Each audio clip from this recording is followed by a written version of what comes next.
ಬೆಳಕಿನಲ್ಲಿ ತಿಂಡಿಯ ಗುಟುಕು ನೀಡು ಹಕ್ಕಿಯೇ ಸ್ವಲ್ಪ ಉಳಿಸಿ ತಿನಿಸೆಯ ನನಗೂ ಹಸಿವಿದೆ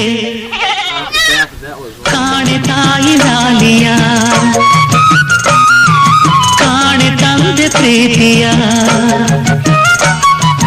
ತಾಯ ಮಡಿಲ ಗಿಳಿಗಳೇ ತಂದೆ ನೆರಳ ಮರಿಗಳೇ ಬರಲೆ ನಾನು ಈಗಲೇ